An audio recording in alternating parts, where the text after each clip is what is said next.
Alright everybody, what is going on? Welcome back to the channel. I'm the Camper, your host here on this channel. You can call me Cam. And today we're going to be looking at my Marlin.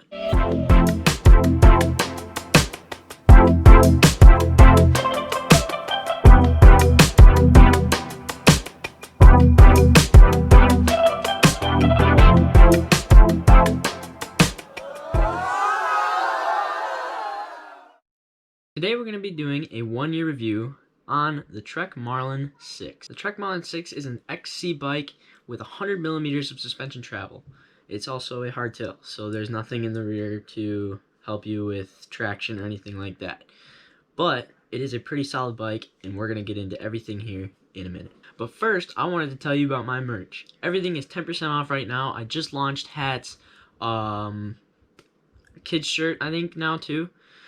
So go check that out in the link in the description. Scroll through there, see if there's anything you want, and yeah, let's get back to the video. So first off, before anything, I just wanted to say that this bike is a budget mountain bike meant for beginner riders who are kind of just getting into the sport, or maybe you're a little experienced and you're looking for something, you know, other than a cheaper bike like a Walmart bike or something like that. So keep that in mind. So some of these pros and cons are going to be opinion based and just straight facts. I'm gonna just throw everything out there with you guys. I'm gonna be honest, I'm gonna be straightforward, everything. So this bike is equipped with internal cable routing, which was amazing. For the price, that's awesome, because external cable routing makes the bike just look messy, sloppy, all that other stuff. So internal cable routing, definitely a plus. Next up is that it's affordable. I mean, it's $850 and you get a heck of a bike for that price, honestly. This bike has handled jumps, drops, mind you, like 6 feet of drops, 10, 12 foot jumps, even a 15 footer at Quarry Ridge. You can watch that video, by the way. This bike is insane. It does pretty good on tech. The head tube angle is a little steep, so it's kind of sketchy, but it's a really good bike. So anyway, I'm getting off track here. The tires are definitely a plus. I got lucky with the Maxxis version. I don't know how XR2s are. Those are the other tires that are supposed to come stock on it. But yeah, I loved the Maxxis tires. They were Maxxis Icons. They were just the base version. They didn't have anything crazy on them. But yeah, those were definitely a plus. Another big pro for this bike was that it can handle pretty much anything I threw at it. Like, literally anything. For Midwest riding, it's a really solid bike, and again, really affordable for, you know, a beginner to intermediate rider. Next up, we have the Shimano Deore drivetrain, which surprisingly this bike is equipped with. That's a pretty darn good drivetrain for the price you pay for this bike. It's 10 speeds. It shifts perfectly on a dime. It's so cool. And yeah, it stays in place. It's got a clutch, which is awesome for a budget bike like this. And another pro would be the brakes. They're Tektro. They're only 160 mil, but don't let that throw you off. These things have really good stopping power, and I mean really good. So now we're moving on to some cons. So this bike has quite a few cons. I mean, they're not super horrible, but they're kind of just things worth noting, if you know what I mean. So first up, we have the Suntour fork. To be honest with you, I didn't like it at all. It never performs well in cold weather. It just feels like a solid fork. It doesn't do anything in the cold. It has a really bad top out, and the hydraulic lockout broke on mine. I don't know if that's a common issue. I didn't really look it up. It could be from me and the lack of servicing it, because I have never serviced that fork in a year. So could be a big major problem on my part, but yeah, I didn't really like the fork. Next up, we have the geometry. I mentioned with the pros, it's kind of steep. You know, if you watch me, I'm more of a downhilly kind of guy. I like that slackened head tube angle. I like to be able to feel really solid on the bike. I mean, this bike just kind of made me feel like almost vertical on some of these descents. So again, it's a really good bike, but not really my style, and I didn't realize that when I wanted it. So I loved it, It was a great bike, but we'll get into that later. Next up is the bottom bracket.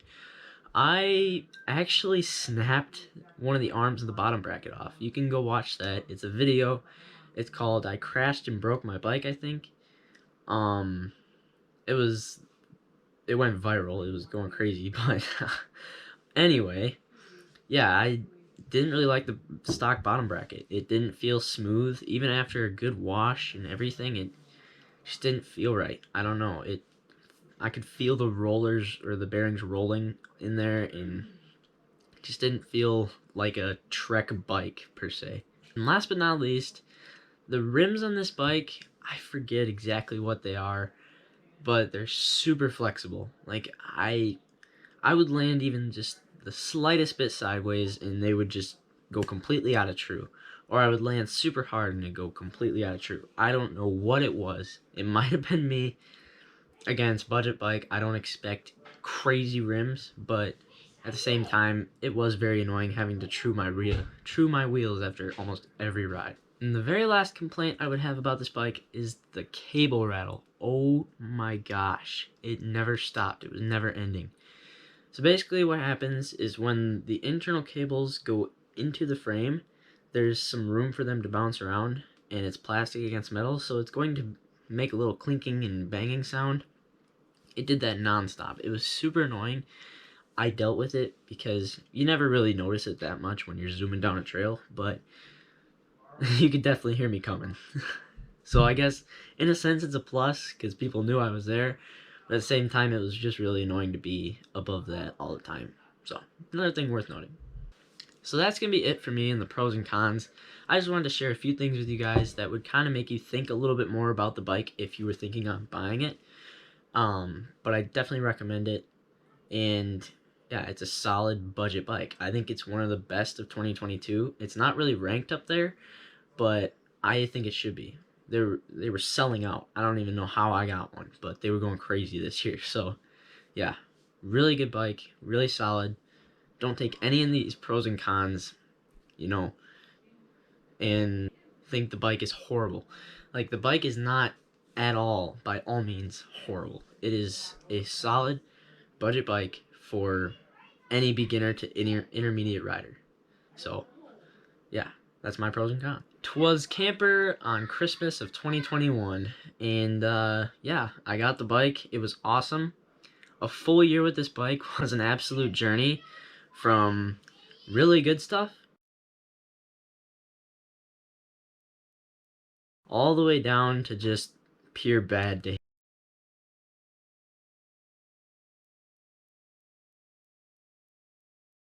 If you watch back all the way to the spring, you'll watch my very first mountain biking video.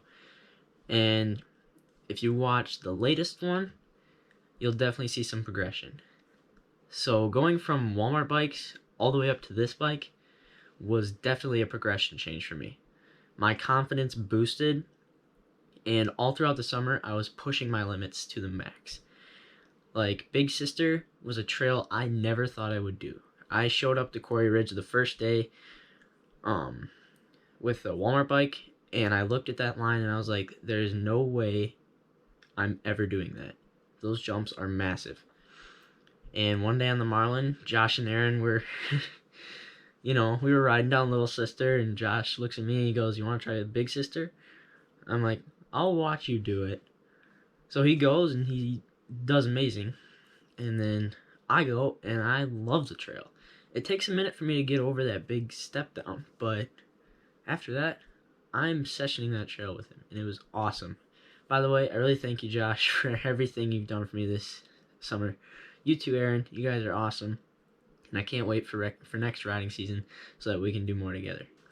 So, in conclusion, this bike, I would say, is recommended for a beginner to intermediate rider, with some experience. If at all, none. It doesn't really matter that much. You're going to progress so fast on this bike. But yeah, definitely a really good budget bike, and I really hope you guys enjoyed learning about it today with me.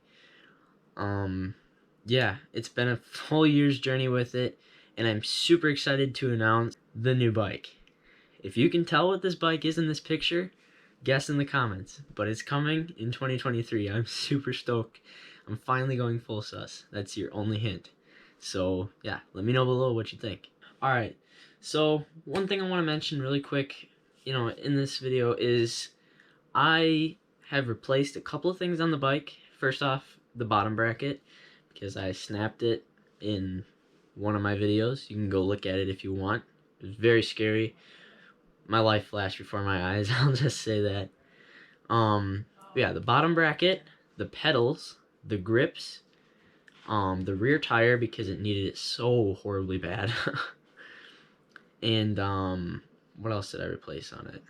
Oh, the front quick release. But other than that, I hope you guys really enjoyed today's video. If you did, make sure to smash the like button, hit the subscribe button, turn on post notifications so you get notified every single time I come out with a brand new video. And we'll see you up in Cable, Wisconsin for the fat biking trip. See you guys.